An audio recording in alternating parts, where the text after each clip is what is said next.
I feel like I was getting a lot of comments about the bills. And Okay.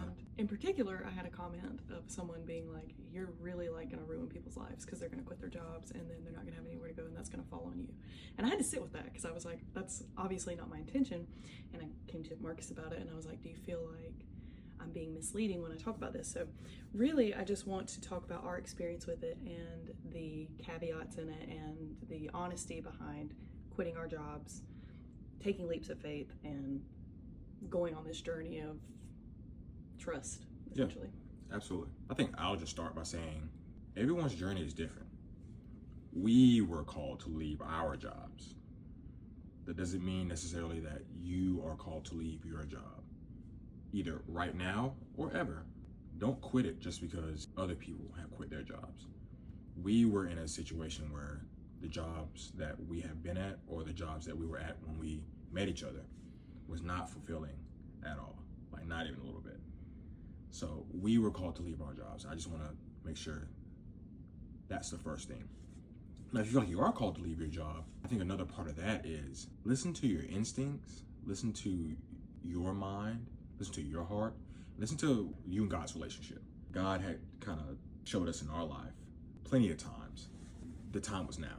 It was a huge leap of faith for us. No matter how much trust you have in God or how much or spirit, universe, whatever you want to call it, no matter what you and Source's relationship is like, there will always be times where a leap of faith that has to happen. But at that point, at least for me, I was at the very beginning, if maybe like the prelude to having any type of relationship with Source, Spirit, or God. And I think her relationship was further along than mine, but it was still at the beginning stages. And that was a humongous leap of faith for us, like a huge, considering the resources that we had, the amount of money that we had. And you were very, I talk about it sometimes on the channel, you are a lot more logic leaning human. Yeah, anyways. absolutely. Like especially then, like I still am now, and that has kind of loosened up with cultivating a relationship with God and understanding that sometimes God's plan and the way that things work out doesn't make sense. It was even harder for me because it's like, yeah, I feel like I need to leave this job and we need to leave this job. But boy, does it not make sense right now, you know? And we were fresh in our relationship, so Super I was fresh. telling you, like, I'm hearing these voices in my head. And I was like, voices, huh? Okay. It's saying to jump out of our job, and we didn't have savings. At this time when we were talking about leaving, I don't even know if we had a car. No, we didn't. We were still Ubering to work. So it was very, like, pressing, and I think that that's part of the point that I make when I make these videos is sometimes people think that we just had all these resources and cars and things to, like, you know, sustain us. No, like we didn't have the money, we didn't have the car, we didn't have the opportunity. We just had I think we had hit a point where we were so tired of working for someone else. It was almost like, I'm willing to be homeless if I don't have to go. Don't have to go back to work, man. And if that's not where you are, don't, because we were willing to make that sacrifice. Yeah. And we had very minimal responsibilities. Like, it was just us and our dog and our cat. Yeah, we didn't have our daughter. Like, we weren't even thinking about having kids at that point. Like she said, we were fresh in our relationship. We had very minimal responsibilities. And it got to the point where we couldn't pay rent and we lost our apartment. Like, that was another thing that people were commenting, like, what if you lose? We did. But it opened up a doorway for something more. Like, only a few years ago, we technically were homeless. Technically. I mean, we had places to stay in between with the opportunity that opened itself to us. But when we made that leap of faith, we lost everything. Yeah. But it worked out. There's a time gap between when we left the first job and then when the big opportunity came for us. So, like, we Ubered.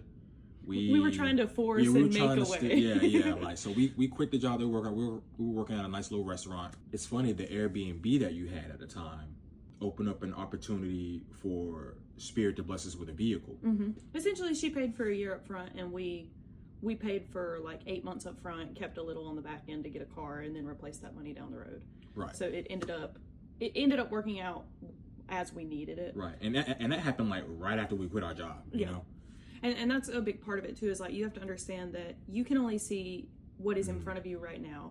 Spirit, God, universe, whatever, has a bird's eye view and can see opportunities that are going to make their way to you before you do. And that's where that trust comes in. Like, if you're constantly trying to force an outcome, make something work, look for a job, you could be unintentionally messing up the script of what God has in store for you on the back end. Absolutely. So once we got that vehicle, we used it to Uber, to DoorDash. Which is funny because a lot of people in my comments are doing that now. They're like quitting and they're like, I'm Ubering, but it's still not fulfilling me, and it did not fulfill us. Because it was still presenting the same problem, which was giving all of our time to something else other than ourselves. And we had so much trauma, healing, just internal things that needed to be looked at that we were unable to look at because we were filling up our days with trying to make money. And I think that's what God was working on us with, is like, I can bring you some money. I just need you to sit down. Yeah, absolutely. So then we Ubered for a couple of months, and then we ended up at the other restaurant. We ended up basically almost buying a restaurant and taking over. From a guy that...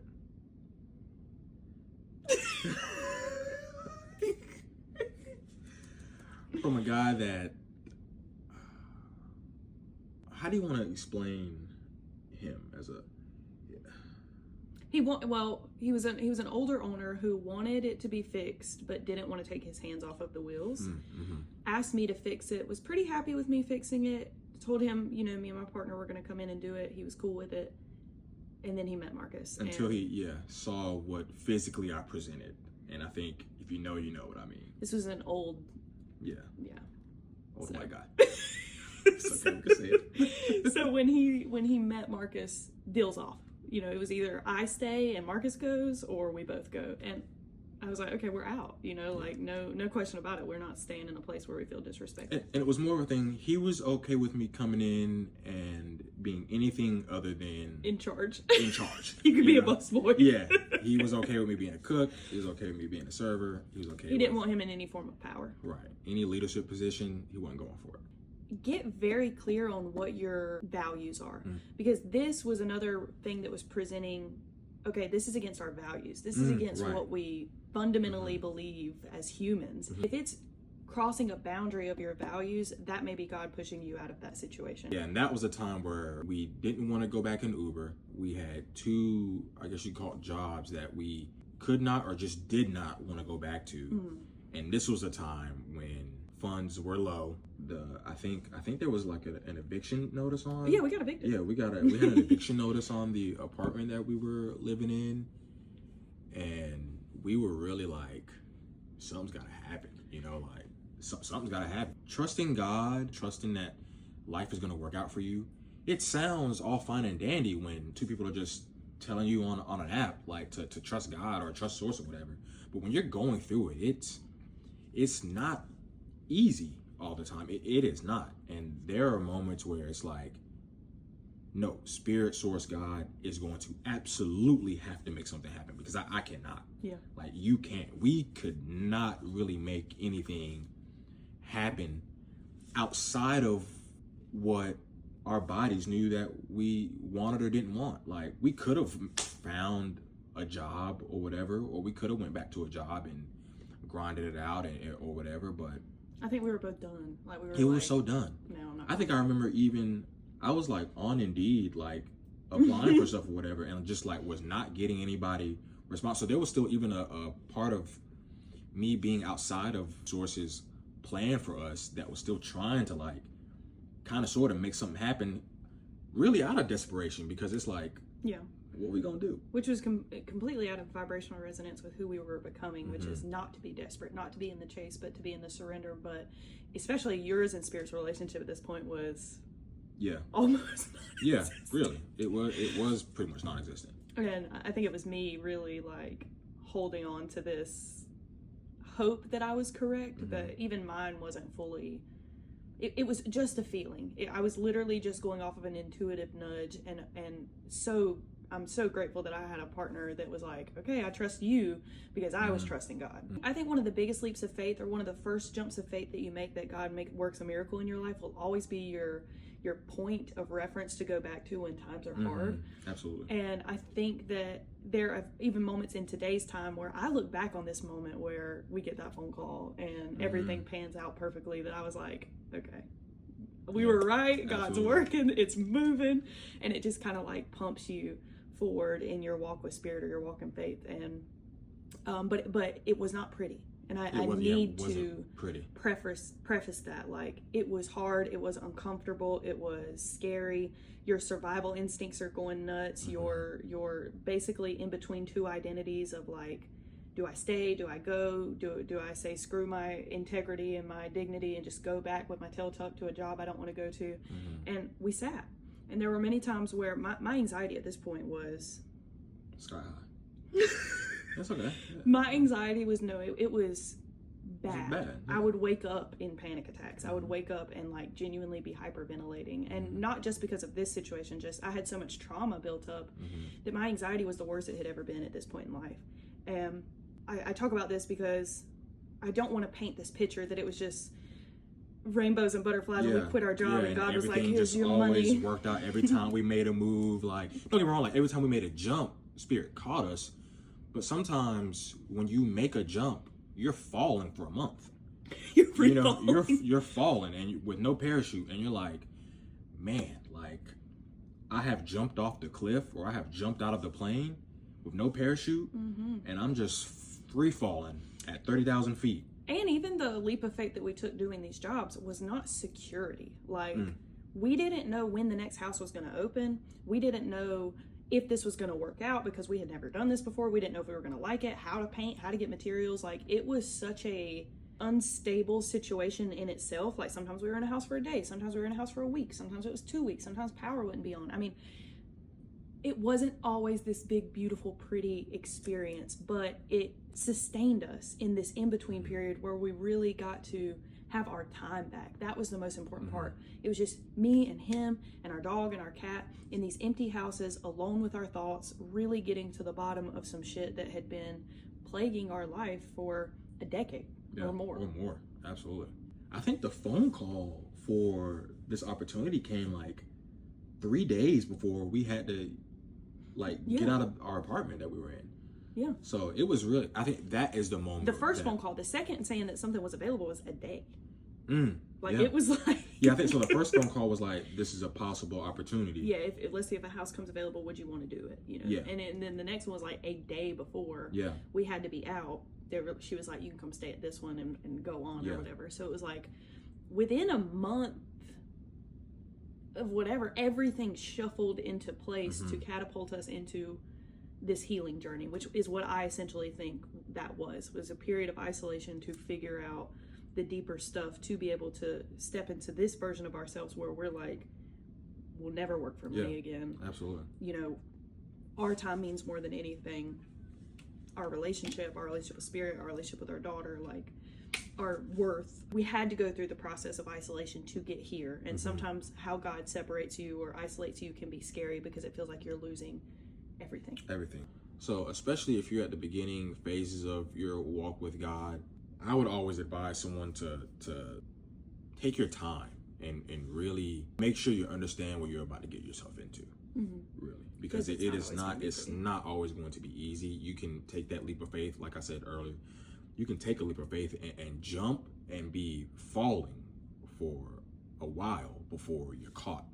But I think the biggest lesson is surrendering. Because like he said, you could be free falling for a month. In that free fall, are you going to keep surrendering or are you going to go back? Right, absolutely. And that's up to you. But regardless, I believe you'll be called eventually. Yeah. Again, sometimes it's not that God's wanting you to quit your job. Maybe it's God's wanting you to set a boundary. Maybe God's wanting you to build resilience in speaking up for yourself, or cut back on your hours to spend more time with your family. It doesn't always have to be this big, huge, I quit my job and I'm never looking back. It can be, and again, I think you can be called if you do that, but that's why it's important to create enough space in the in-between to learn God's voice so you know what you're doing, so that you know when I make this leap, it's not coming from my ego, it's coming from a nudge from something higher than me that knows more than me. I now have this firm, unmovable knowing that I was not meant to work a job. Yeah. I was not meant to work for other people. And at first, it was cool. You know, at first it was okay. You know, I can do this. But it's like eventually it became soul sucking and just like, this ain't it, man. Like I would get to points of where as soon as I got off the clock, I would dread the fact that tomorrow I have to get right back on this clock. Mm-hmm. I can look back now and after our relationship and being like, no, that was God's, spirits, the universe's way of letting me know that no, I'm not supposed to work. Yeah, I'm not supposed to work for somebody else. I think there is like a category of human that isn't. I've never been able to soften in the idea of doing a certain job every day at the same time or these amount of responsibilities at the same time, unless it's something that I like genuinely love. But I will say, I feel like our life fully started when we made that leap of faith. Yeah, and absolutely. That's why I like 10 toes down about quitting your job if you feel called to, because I think you'll be called. It's just not going to be. It's not always pretty, man. Beautiful all the time, and it can be scary and it can be hard. Yes, those however many months were long and a little grueling, but we don't go to a job. We don't go to a job. We don't go. We went back. We don't clock in. Yeah. You know, our time is ours. Our life is ours. And if I had to go back and have that like few months of suffering, or even I'll say like a year or so of suffering, I'd do it in a heartbeat. Because I have my life back. Mm-hmm. I had sold my soul to a job for 12, 13 years, and I finally feel like for the first time, my life is mine again. Mm-hmm. Our vibration has elevated to a place now where we know for a fact we are absolutely never going back to a job. Mm-mm. Things might not always be pretty or perfect, or there might be some things in question sometimes. Things might get a little rocky. But one thing we know for a fact, our baseline has elevated from going back to a job. That's like being free and going back to slave. Absolutely not. Absolutely. I know for a fact that the God or the source or the universe that I believe in ain't never going to put us in a position where we got to go back and do that. It'd be torturous. Yeah, absolutely not. Because once you get a little bit of this kind of freedom, it's like you really almost would rather die than having to go back, because it is like dying. Absolutely. It's like we just watched Black Panther again not too long ago. And at the end, when Killmonger is looking out at the sunset and T'Challa says that we can help you. He's like, for what? For you guys to put me back in shackles? He was like, no, throw me in the ocean with my ancestors, because even they knew that death was better than pretty much being enslavement. Yeah. Absolutely, I'd rather die than go back to a job, and I really mean that. I mean that from too. the bottom of my heart. I mean that. I'd rather die. And I think that may be where you have to be to really be cool with making that leap. So if you're not there, if you're not like, if you are more comfortable in the security of what your job can give you than to possibly be without a home, without resources for however long it takes for stuff to shift, stay. Seriously, stay. Really stay. Really. And it's okay. Our story was for us to quit our jobs. That's what our universal path was. Follow your universal path. Don't try to follow someone else's universal path. But if your universal path is calling you to quit, or calling you to move on, or calling you to, not necessarily just from a job, from a relationship, a situation, whatever that may be, you know, try to find some sort of time and space to figure out exactly what it is you're feeling called to do, or move towards, or move away from. And do it with conviction. And do it with conviction. When you get to a place of no more, I'm not doing this no more, or I'm not being here no more, or I'm not dealing with this no more, I think that at least at the beginning of a certain relationship with spirit, at least for me, I just got to a point where I can't work somewhere else no more. Yeah. I can't. No more. And hold firm in that. Truly. No matter what you do, it's always going to shimmy out for you. Always. Thanks for watching, and Godspeed on your adventure.